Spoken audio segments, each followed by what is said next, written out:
Hello नमस्कार, मेरा नाम सूरज कुमार सिंह हुआ। आज मैं आप लोगों को क्लास 10th का थेल्स प्रमेय का अपोजिट बताने जा रहा हूं, जो कि आप लोगों के एग्ज़ाम की दृष्टि से बहुत ही महत्वपूर्ण है और इस वर्ष संभावित प्रश्नों में इन्हें भी शामिल किया जा सकता है। तो आप लोग इन प्रश्नों को ध्यान से देखें और समझें कि आप लोग इन प्रश्नों का सॉल्यूशन कैसे आसानी से कर सकते हो और आप अपने एग्ज़ाम में बेहतर अंक ला सकते हो। तो चलिए हम लोग वीडियो में देखते हैं और समझते हैं कि इस थ्योरी को कैसे हम लोग करेंगे। तो थेल्स का थ्योरी का विपरीत है, ये अपोजिट है, जिसमें हम लोग जानेंगे कि प्रमेय को इसे कैसे प्रूव किया जाता है।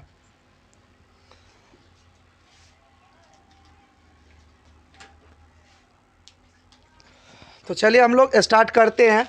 जैसा कि आप लोग देख रहे हैं, प्रमेय के अनुसार आप लोग अपने बुक में थ्योरी को देख सकते हैं और उस थ्योरी के हिसाब से हम लोग एक फिगर यहाँ पर अंकित किए हैं, जिसका नाम एक त्रिभुज ABC रखा गया है, जिसमें बताया गया है कि कोई एक भुजा DE इसे एक ही अनुपात में विभाजित करता है। जैसा कि आप लोग देख रहे हैं यहाँ पर AD/DB बराबर AE/EC में विभाजित करती है। तो आपको सिद्ध करना है कि DE भुजा BC के समांतर है, पैरेलल है, ये आपको प्रूफ करके दिखाना है। तो हम लोग यहाँ पर कुछ लैंग्वेज को लिखे हैं, जैसा कि माना कि ABC एक त्रिभुज है जिसमें DE भुजा AB तथा AC को एक ही अनुपात अर्थात AD/DB = AE/EC में विभाजित करती है। ये आपके प्रमेय में कहा गया है, उस हिसाब से हमने इसे अंकित कर दिया। तो हमें सिद्ध करना है कि DE पैरेलल BC है। तो इसमें इस प्रूफ को करने के लिए आप में एक रचना की आवश्यकता है, जिसमें DF पैरेलल BC खींचना पड़ेगा। जहां हम आकृति में कर दिए हैं कि DE के बिंदु को लेकर के इसमें एक बिंदु D से F तक होते हुए BC के समांतर हमने एक रचना कर लिया। तो जैसा कि आपको ऊपर दिया गया था, AD/DB और AE/EC को लिखकर मैंने इक्वेशन फर्स्ट रखा। उसके बाद थेल्स के नियमानुसार बताया गया है कि कोई भुजा त्रिभुज में यदि अन्य भुजा के समांतर हो तो उसे एक ही अनुपात में विभाजित करती है। तो यहाँ हम देख रहे हैं कि DF पैरेलल है BC का, तो इसे एक ही अनुपात में विभाजित करेगी।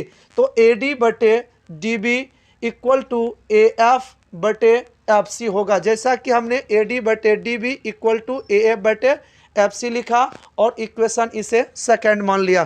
तो हम लोग दोनों समीकरण को जब ध्यान से देखते हैं तो दोनों का LHS समान है, AD/DB और AD/DB। अगर LHS इक्वल है तो RHS भी इनका इक्वल ही होगा।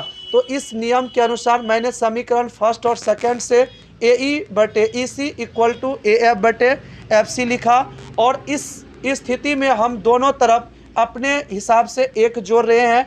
तो एक यहाँ पर दोनों तरफ जोड़ दिए और इनका एलसीएम EC हुआ, इधर वाले का एलसीएम FC हुआ। तो ऊपर आ जाएगा AE प्लस में EC और FC यहाँ आया, AF प्लस FC हो जाएगा। और इस ट्रायंगल में अगर हम AE प्लस EC को जोड़ें तो हमें AC प्राप्त होगा और AF प्लस FC को जोड़ें तो हमें AC ही प्राप्त होगी, जिसमें AC को काट देंगे तो इक्वल में बचेगा EC = FC।